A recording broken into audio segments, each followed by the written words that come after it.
Dogs are talking to us constantly, every single moment of the day. They don't use words like we do, but their language is just as rich and detailed. They speak with their bodies, from the tip of their nose to the end of their tail. Learning to listen to this silent conversation is the key to a balanced and respectful relationship. When we take the time to understand what our dogs are communicating, we can prevent problems before they even start. We can build a deep, unbreakable trust. This understanding transforms our daily lives together, making every walk, every playtime, every quiet moment at home calmer, safer, and much more joyful. Imagine a world where you could anticipate your dog's needs before they felt the need to bark, lunge, hide. This world is entirely possible. It begins with observation. The tail is one of the most expressive parts of a dog, a barometer for their emotional state, but it must be read in context with the rest of the body. A loose, sweeping mid-height wag, often with a full-body wiggle, is the classic signal of a happy dog. Friendly dog, relaxed dog. This is the "I'm so glad to see you" greeting. For this sign, the best response is calm affection. A soft pet on the chest or on the side is better than reaching over their head. Let the dog guide the interaction. If they lean in for more, you can continue. However, not all wags are friendly. A fast, high tail wag, especially when held stiffly, indicates a high state of arousal and alertness. The body might be rigid and tense. This dog is not relaxed. They are processing something intensely. Could be on the verge of excitement, could be on the verge of fear, could be on the verge of aggression. It is not the right time for a greeting.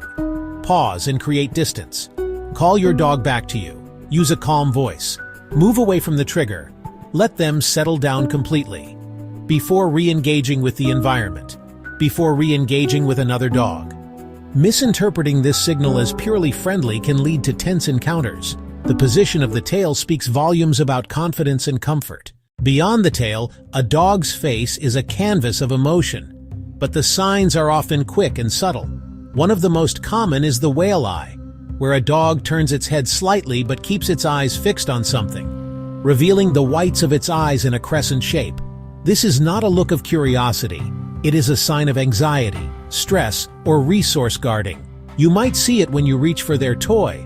You might see it when you approach their food bowl. You might see it when you hug them too tightly. When you see whale eye, immediately stop what you're doing. Back away. Remove the pressure. If you need to take an item, offer a high-value trade, like a tasty treat. Another easily missed stress signal is the lip lick, especially when no food is present.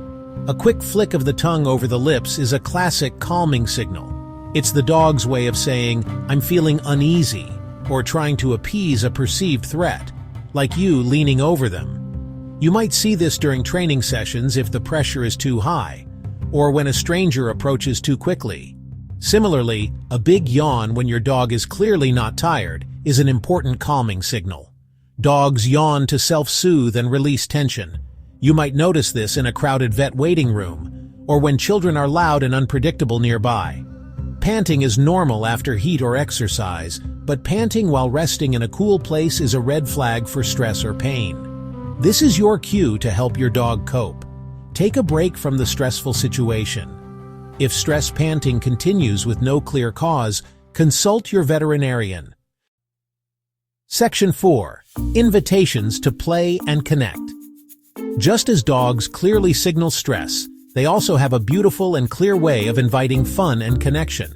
The most famous invitation is the play bow, where a dog lowers their front end to the ground while keeping their rear end up in the air, often with a happy wagging tail.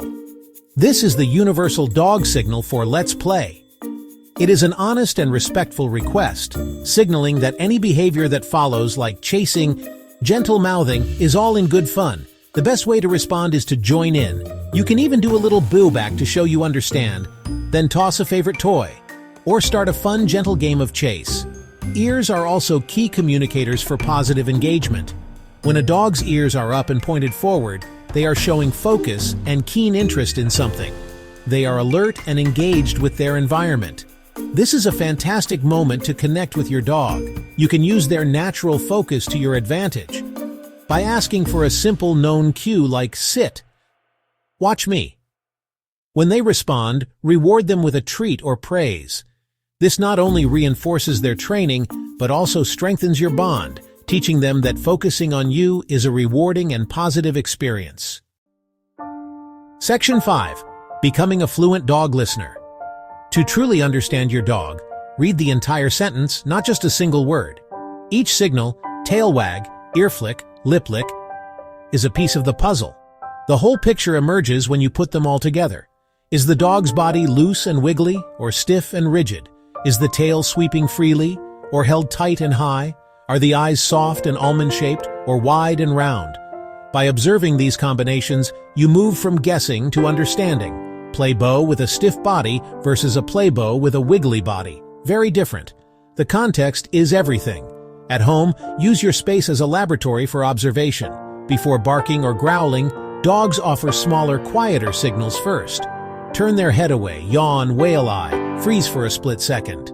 Spot these early whispers of discomfort. Intervene before they need to shout.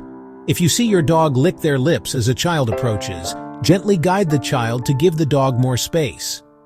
This proactive approach prevents stress and teaches your dog you will advocate for them. On walks, this skill keeps you safe. Keep the leash loose whenever possible. A tight leash transmits your tension directly to your dog. Many people pull the leash when their dog starts sniffing, but this sniffing is often a calming signal. Simple rule: space first, safety first, kindness always. Use your eyes more than your hands. Giving your dog choice builds trust for calm, happy, safe adventures together.